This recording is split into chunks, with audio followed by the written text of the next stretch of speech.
Hello, Revere, and welcome to another great show with our city councillor, former councillor at large, running for city councillor. Candidate, yeah. Nick Moulaison, Senior, thank you for coming. Morris, thank you for having me. I appreciate it. Now, before we start off the show, you've heard on the news from California to Massachusetts, people talking about sanctuary cities. Whether Revere wants to become one or shouldn't become one. How do you feel about that? I don't believe we should be a sanctuary city. I have no problem with, at one point or another, our ancestors and our family came from other countries. So I have no problem with people coming in from other countries and earning earning a decent pay and wanting to take care of their families, living the American dream. I just don't want it to be a point where we're protecting people that are criminals. You know what I mean? I don't want it to be that way. You know what I mean? There's a lot of hard-working people here from other countries, immigrants from other countries. I just don't want it to be something that's going to protect criminals. You know what I mean? If you get someone that's criminal, they shouldn't be here. You know what I mean? Yep. Nick, we have a lot of great people in the Yeah. city that come from the Middle Absolutely. East, that come from Europe, Absolutely. that come from Africa. Yeah.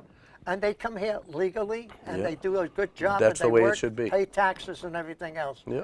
But if you are a criminal, there's no reason why you should be able to hide in a sanctuary or any place. It doesn't have to be a city. I agree. It doesn't even have to be a city. I agree. We have laws here, and if you commit a crime, you pay the time. Absolutely. That's it. And I feel the same Yeah, way. the old saying, you want sometimes. to do the crime, you got to pay the time. Exactly. That's it. Exactly. Absolutely. I'm glad you brought that up because I had a couple of other councillors, and that was one question I never asked. Okay. Now, you've lived here, like you said, for 7 years. I moved here about 7 years ago. I grew up in East Boston. Right? Yeah, What part of East Boston? Jeffries Point, right outside of Maverick Square. Oh. Yeah. Yeah. Is that being developed too? Yeah, there's been a lot of development going on in East Boston right now. Right, but there's a lot going on in Revere too. Absolutely, there is. Absolutely. Now, now I'm going to ask you this question. What are your thoughts on development in Revere, such as residential and then commercial? Okay, residential, I have, just like anything else, Morris, there has to be a plan. I have no problem with residential development and getting outsiders to want to move to the city to give them a reason to come here, but there's got to be a plan. There has to be a plan for traffic. There has to be a plan for schools. There has to be a plan just for getting all these people into the city. Now you're going to bring, you put up 200 or 300 apartments that might be married couple or something. They might not have kids now, but they're going to have kids in the future. So we need to plan for it. We need to plan for the traffic, need to plan for public safety, and we need to plan for schooling for it. Yeah. Right, and also, like you say, what about our infrastructure? Yeah, exactly. To get now, you know what I mean? Most people know to drive from one end of Revere to the other end on 4:30, 5 o'clock, and on Friday afternoon takes a long time sometimes. Not only that, but I see coming home when I'm doing the shows here, and I'm coming home down the Revere Beach Parkway. Yeah. It's backed up sometimes too, from one red light to the other red light. Sometimes you sit at the red light. I sit at the red light a lot on Winthrop Avenue going towards Beachmont, just after McMacken Field. I'll sit at that light sometimes for 3 or 4 cycles before I can get through it. Right, and I have to tell you something which I see from experience, and a lot of people see it. If you're coming down Revere Beach Parkway, you're heading to North Shore Road. Yeah. Before you get to North Shore Road, and if you want to make a cutoff, there's a cutoff there. Yeah. If you want to go back. Yeah. But you got the traffic coming the other way too. Yeah. That cutoff sometimes branches out into the drive lane where the people want to drive, but they can't drive because they're stuck. Exactly. Yeah. It's so tough. Right. And Nick, what do people do? They bear to the right to bypass that stuck plot. Yeah. And other cars coming down the other lane are almost sure to crash. Oh yeah, absolutely. It's a potential hazard. It's going to be a problem. It is a problem. You know, and someone's going to, we hope nobody gets hurt. You know, we don't want to see anybody get hurt, but something needs to change. Another thing I see a lot on that parkway, and I'm glad you mentioned it with the traffic, that when it says right turn only in that lane, it should be a right turn only. Oh, absolutely. It drives me, those 3 lanes when you're at the entrance of Suffolk Downs. Right, exactly. That far right lane is supposed to be right turn only, and everybody always goes straight. This morning, drives for example, me crazy. Right, this truck was coming down on the right lane, like where you turn into, but he never turned into Suffolk Down. He veered to the left to get into the other lane, and then almost knocked some car. It's crazy. Somebody, and then people just don't pay attention. You know, somebody's going to get hurt, so they gotta. I don't know. That right is a stickler of mine. Everybody always You take that right, and a lot of people don't take that right. It drives me crazy. I'll tell you, if the state police are watching, and that's a state highway. Well, that's what you got to do. And the state police are terrific. I mean, Yeah. they do an excellent job. Absolutely, you're right. Excellent, excellent. All they have to do is to put a camera on there. They don't even have to be there all the time. You're right. They can view Just the send camera the ticket. and And just just send mail the the ticket. ticket That's to it. there. Yep, that's it. And if there's an accident, a picture's worth 1,000 words. Absolutely. You're absolutely right. And it's Yep. right. Yep. And like I say, they do a terrific job, but they should have cameras at every critical intersection. Every major intersection in this city, in any city, there should be traffic cameras for abundance of reasons. For speeding, for if there is an accident, if a crime has been committed in the neighborhood, it happens. You know, you see on the news a lot lately that a store might get robbed, or somebody gets hurt, or or mugged, and they're looking at all the businesses in the areas for their cameras. Well, if you look at our two great newspapers, the Revere Journal and the Revere Advocate, Yep. you can see a lot of the crimes going on, especially like drug arrests. Yes. Felonies. So, cameras are good too, because, Yeah. they could catch plate numbers. They You're could catch absolutely ID. right. Yep. That would be Yes, terrific. sir. You're absolutely right. Okay, now, we were just talking about traffic and cars. I don't know if you're going to like this one, though. What are your thoughts on citywide residential parking? Now, residential parking, and the reason I mention residential, because sometimes for commercial businesses, you can't even get into park. Yeah, I agree with you. It's a tough situation. You have certain parts of the city that are residential and commercial, like Broadway and certain little section of Beachmont. You know what I mean? You have to have residential parking because for a bunch of reasons. You have you got a gentleman that people that own taxis. They're taking up a spot. They're a business. That taxi is a business. They're taking up a spot. Or you got people that you might own a landscaping company or an electrical company. You got 3 or 4 trucks and you're taking up the street, and they shouldn't be. They shouldn't be there. I happen to have. I talked to a woman up on Rand Street the other day that there's a home on her street that has adults live there. It's an adult mentally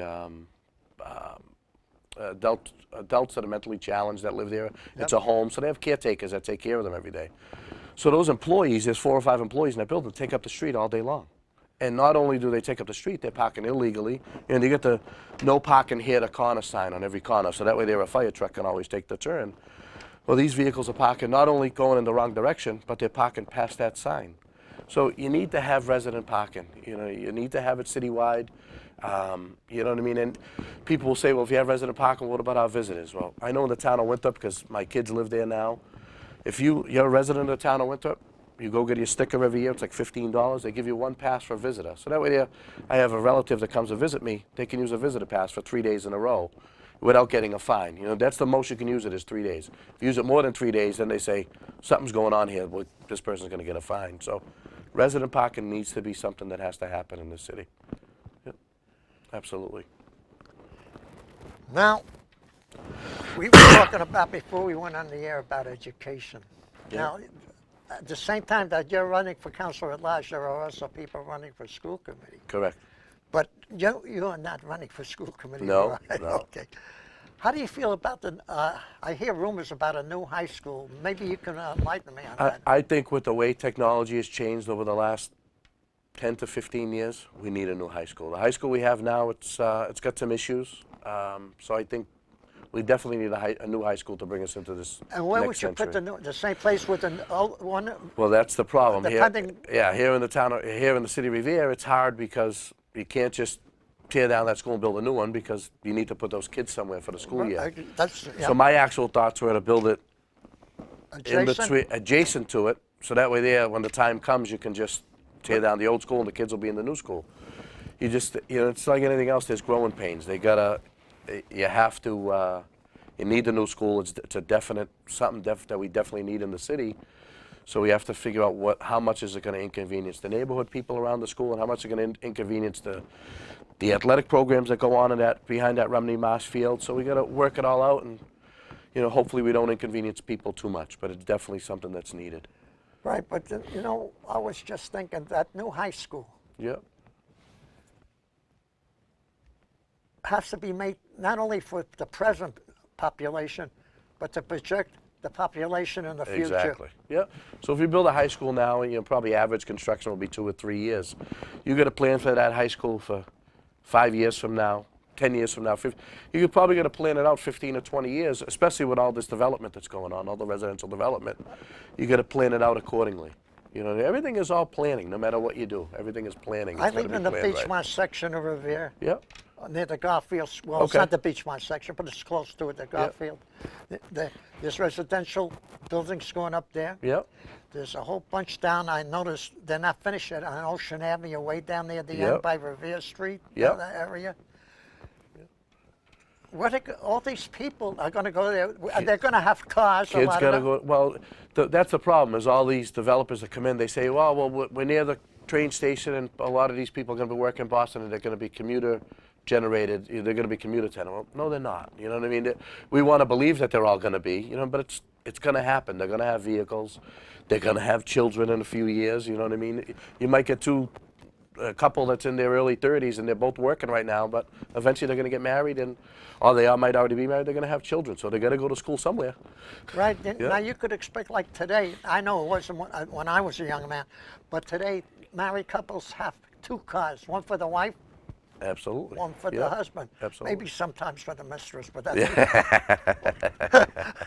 That's a whole nother story. That's a whole nother that's discussion. 3 cars.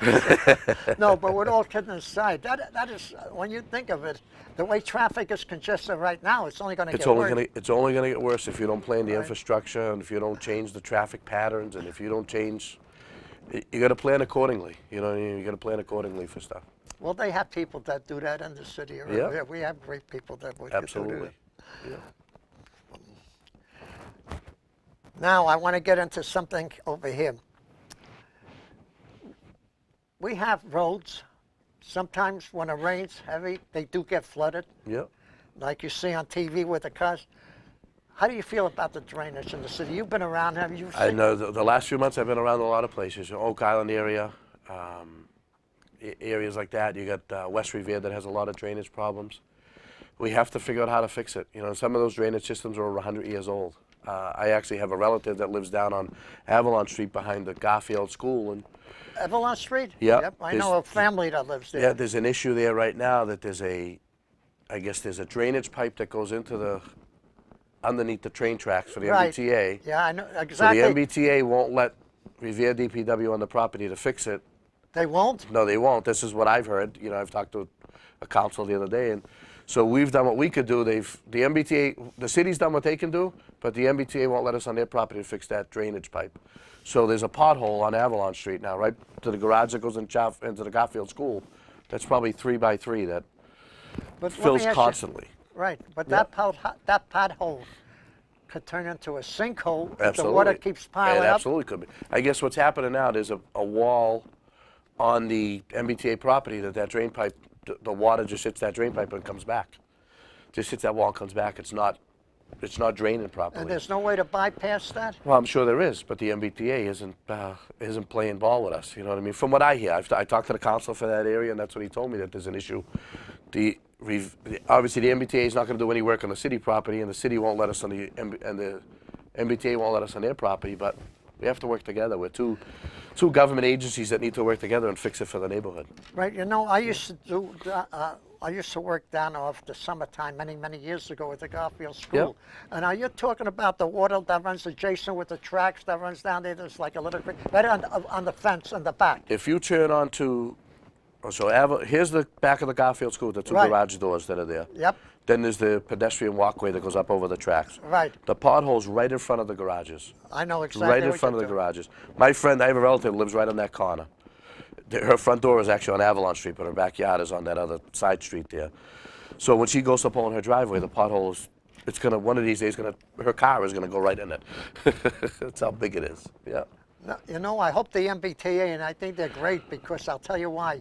The MBTA does a lot for seniors too, because they give us the ride. Yeah. They take the veterans, and they do a terrific Absolutely, job. they do a great job. It's just like anything else. There's a different department that handles that. Right. And so we gotta get the City of Revere and the MBTA to talk, MassDOT to talk, and let's fix this problem.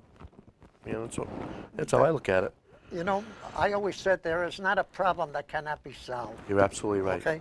And sometimes you have to compromise a You're little. yeah, you're absolutely right. Well, that's the whole world should be based on compromise. Not everybody can have it their way. Exactly. And yeah, I learned a long time ago. I used to be president of Little League Baseball in East Boston, and advice that one of my older brothers gave me says, if you make everybody happy, you're doing something wrong. Exactly. Because you can't keep everybody happy in the world.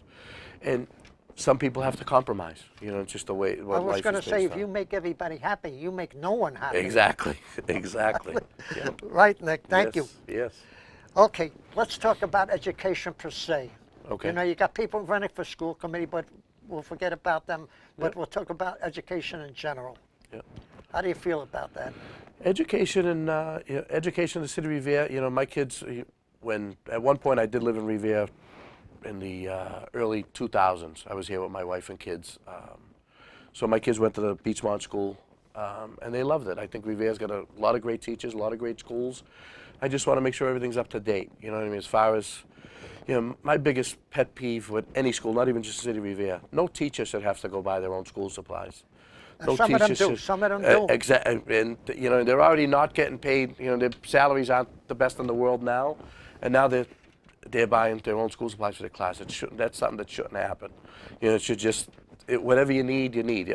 I'm not saying that if the teacher wants a 60-inch TV. No, that's a little not good. Let me but ask you a question. no reason to buy papers and pencils. That should all be supplied already. Stuff like that should happen already. Let me ask you a question Sure. today. Does every kid in the school have to have either a smartphone or a computer, or they can get along without it? I don't know. Nowadays, you have to. I know my nephew's going to the high school this year, Revere High School. Yep. And they're issuing all the students a laptop. They need it. You know, they definitely need it today. Now, my question is this. When we went to school, we didn't have these fancy gadgets. Yep. We had to learn to do it by hand, Absolutely. to use your noodle. Now, I can ask the Google here for This is the best invention in the world. It I helps, agree it with helps you. us with so much, but it's also the worst invention in the world. I agree because with you go anywhere today and you see a kid, you go into McDonald's and a mother might have a couple of kids there, 9 or 10 years, and they're on the phone like this. They're in their phone constantly. And it's great. It's great to have this. It's great for research. It's great for communicating. You know, I've been communicating with people I went to high school with 30 years ago, you know, that I didn't talk to for 30 years, having the social media and everything. But you have to, it can't be 24/7, you know. I know when I was a kid, during the summer, I used to go to Salesians in East Boston, and the best part of my day was getting up and I want to get right to the boys club. I want to get right to the boys club. Whether we're playing street hockey, whether we're playing basketball or badminton or whatever. I just wanted to be there all day long. But the kids today, they want to stay in and be on the computer and play video games. It's a different world today. Except for one thing. This is terrific. I agree with you. Yep. But then I also see people driving Oh, it's the and they're worst. playing with this or they're It's the playing worst. with that. Yeah, it's the worst. You got to. It's dangerous. That's most of the accidents that occur. I don't have any stats, but I'm sure most of the accidents that happen are due to somebody texting or something like that. Yeah, a lot of accidents. Because it is. Yeah, because of it. And a lot of scams are because Oh, it is. tons of scams. Tons of Right. scams. Yeah. Yep. Yeah, absolutely. Yeah, everybody, like we said, it's the best invention, but it's the worst invention because now everybody uses it, even the criminals. The best scam, and I've had them. You know, I got to say my daughter is a smart girl. Yeah. Really, a lot smarter than her father. Yeah. No, I mean that. I get a lot of crank calls, and I'm sure you do too. Yeah. There was one that came in one time where I hit the lottery. No. Yeah. And I never bet it on played the a lot, lottery yeah. at the time, but I hit it. Yeah. And the call was that they're going to send me a check. They're going to send me a check Yeah. for, I think it was 1,000 or 2,000, I forgot the amount, and I'm going to deposit that check in the bank. Yeah. Okay? And they'll let me know when to deposit it. In other words, you're going to get the check, but don't deposit it right away. Yeah. We'll let you We'll know let you when. know when. Right. And I couldn't figure out, and I said to my wife, anything that comes that good is no good, so Yeah, we something's discarded wrong. it. Yep. Okay? I found out later that other people were getting the same thing from them. You know what they were doing? They were telling you not to deposit a check till they told you. When you deposited their check, they would withdraw the money from their bank on your check, and your check would eventually bounce Wow. because your check would be good at the Yeah. time. Yeah. Because you would put it in the bank and the Yeah, bank. and it was good. And it was good. Yeah. But they would take the money out at the other end because it was theirs, and you would get stuck paying the bill. Wow. So I said to my wife, anything that comes in the mail. Yeah. And at one time I thought anything that came over the phone was phony. Yeah. But now it's even through the mail that's Yeah, phony. it's crazy. Yeah, and unfortunately, you get a lot of people, especially older people, seniors. That's who they go to. You get somebody that you have a lady or an older man that just they don't have a lot of people in their life. You know what I mean? So they not a lot of family, and they're a little vulnerable to that stuff. So you know what and my it's daughter tough. did? She went out. She took the old phone I had. Yeah. She gave us. She bought us a new one for our birthday, Yeah.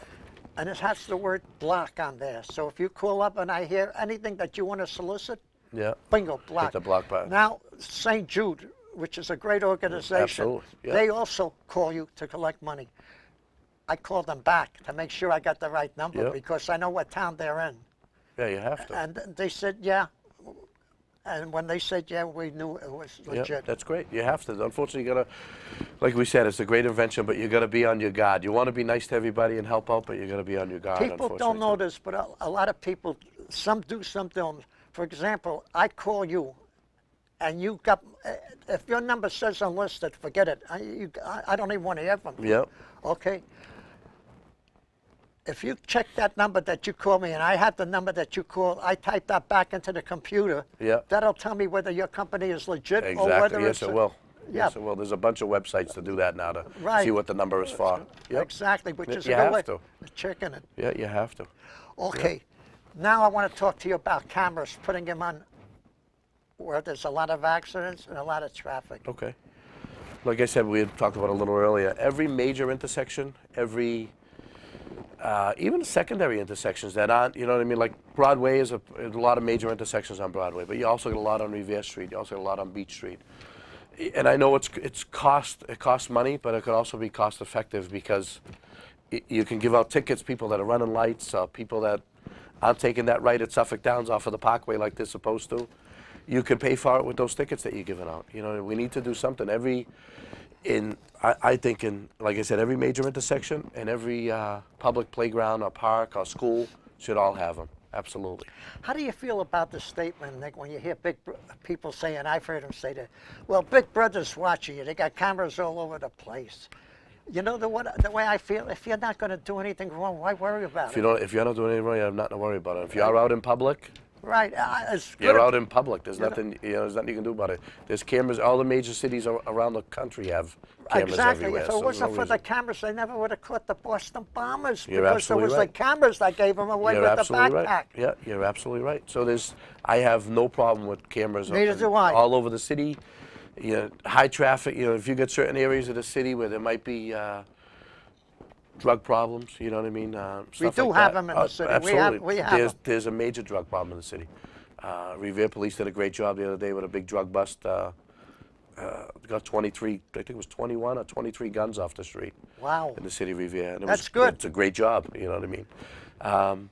Absolutely, there should be cameras all over the city. Okay, we got about 5 minutes left. I want to talk to you about something that's important to everyone because Okay. everyone is going to be one of these days, and that's a senior citizen. Okay. Unless you don't live that. Okay. We have a beautiful senior center. It needs work. Yep. If you were on the council, and I came to you and says, look, we need this, and I would tell you that we have railing that has to be fixed because the people could fall and get hurt. Yep. Or we have a parking lot that needs to be topped, people trip and things. And this has been going on, not for months, not for weeks, but for years. Okay. But if you were on the council, what would you do for it? Anything to do with senior citizens or the youth of the city? Or veterans? All veterans as well. There's no question. I don't even know what the debate would be. You have a senior center that needs a new roof, needs a new rail, needs a new parking lot, or needs new tables and chairs, or needs a new TVs for the seniors to watch. Here, this is it. You got it. You know, and there's plenty of. I'm sure there's plenty of free money in the budget or in the accounts of the city. When you say free money, can you explain that to me? From what I understand, we have a couple $1 million in free money, which is, I guess, technically we call it the rainy day fund money. And that's not used for to cut taxes or anything? No, not that I know of. No, but there's no reason to You know, how much could it cost to fix the railing and fix the roof and stuff like that at the senior center? The roof is already. They did the roof already, yeah. right? I know that. Yeah. What could it cost? Even if it cost $10,000 to fix the railing, and No it's not way, even no, going to you're be, not not even even- going to be near that. But it's just a question of, that's an item that shouldn't even be debatable.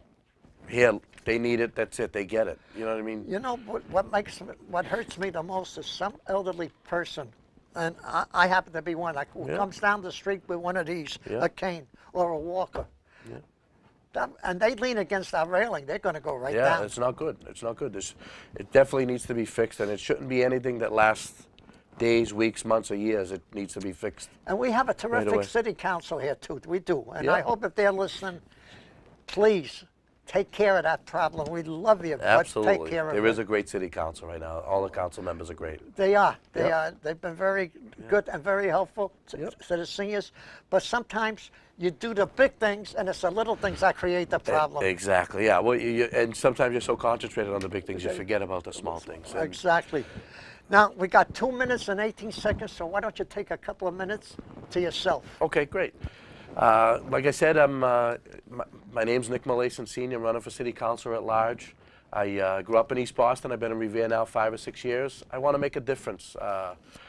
I'm a very hands-on kind of guy. I like to, anybody calls me, there's people I've talked to the last couple of weeks, I go right to their house. They got a problem. can I wanna call talk. you? They can call Let's me on have my your cell phone number then, My Nick. cell phone number is 857-615-3763. Or you can email me. It's nickfarrevere@gmail.com. I just want to make a difference. I'm a no-holds-barred kind of guy. I don't discriminate against anybody. I don't disrespect anybody. But I have no problem calling people out when they make mistakes or they're doing something wrong. That's great, Nick. So before we close up, I want to say to take the time out that you really gave up a valuable time to come here on the show. And I want to say thank you, Nick. It was Morris, a pleasure. thank you and very an much for honor. having me. I appreciate it. It was a pleasure and honor, Nick, and I say that to everyone. May God bless you, and good luck to you. Same to too, you. Nick, Thank you, the, sir. And I want to say thank you to the people of Revere who tuned on and listening to us, because we're going to have other great city councilors, Absolutely. councilors at large, and school committee members on the board. And I want to say God bless our troops, God bless our people in the city of Revere, but most of all, God bless our great country, the United States of America. And thank you all for listening.